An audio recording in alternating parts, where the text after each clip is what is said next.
नमो नमः। वैशाखी अहम्। अधुना अहं केन्द्रीयसंस्कृतविश्वविद्यालयस्य भोपालपरिसरे ITEP द्वितीयवर्षे पठामि। अधुना अहं साङ्ख्यतत्त्वकौमुद्यानुसारम् अनुपलब्धेः विषये किञ्चित् वच्मि। अनुपलब्धिः नाम उपलब्धेः अभावः इति जनाः मन्यन्ते, परन्तु साङ्ख्यतत्त्वकौमुदी किञ्चित् भिन्नं वदति। अनुपलब्धिः नाम प्रत्यक्षज्ञानप्रकारेषु एकः विशेषप्रकारः। यदा किञ्चित् वस्तु इन्द्रियगोचरं न भवति, तस्य भावस्य ज्ञानं यया पद्धत्याः प्राप्तं भवति सा अनुपलब्धिः इति कथ्यते।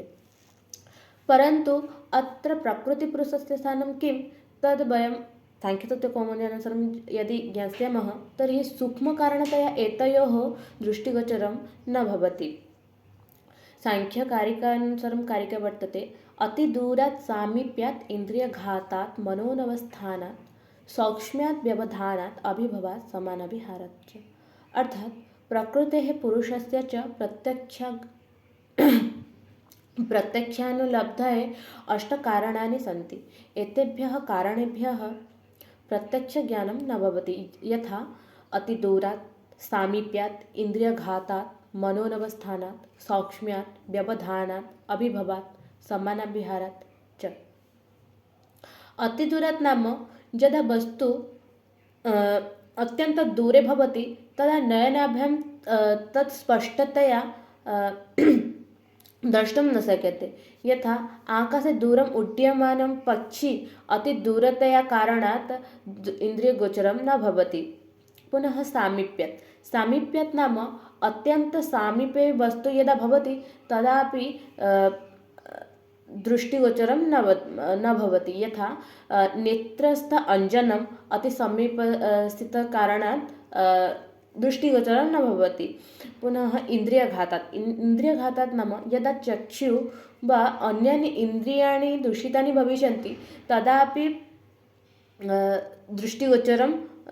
दृष्टिगोचरं न भविष्यति।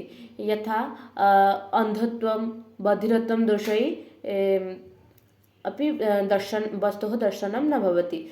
अनन्तरं वर्तते मनः अनवस्थानात्, अर्थात् चित्ते यदा चञ्चलम् अस्थिरं भवति तदापि उपस्थितवस्तोः ज्ञानं न भवति। उदाहरणतः कामक्रोधादिभिः ग्रसितं मनः अपि उपस्थितवस्तोः ज्ञानं ग्रहणं न करोति। सौक्ष्म्यात् नाम अत्यन्तसूक्ष्मवस्तु इन्द्रियैः न गृह्यते। उदाहरणस्वरूपं परमाणु सूक्ष्मवस्तु इन्द्रियैः ग्रहणं न भवति। व्यवधानात् नाम अवरोधः यथा पात्रेण, धूमेन, घटेन वा यत्किमपि वस्तु यदि भवति तर्हि प्रत्यक्षज्ञानं न भवति। अनन्तरं भवति अभिभवात् नाम यदा तेजः वा प्रकाशः अत्यधिकं भवति तदापि वस्तोः ज्ञानं न भवति। उदाहरणस्वरूपं यदा दिवसे सूर्यकिरणादि प्रभावकारणात् ग्रहनक्षत्राणां प्रत्यक्षज्ञानं न भवति। अन्तिमं वर्तते समानाभिहारात् नाम यदा वस्तुः यदा दृश्यं वस्तु परिवेशे स्थितेन समानवर्णेन अर्थात् समानरूपेण साकं सम्मिलितं भवति। उदाहरणस्वरूपं जलाशये जलबिन्दवानि इति। धन्यवादः।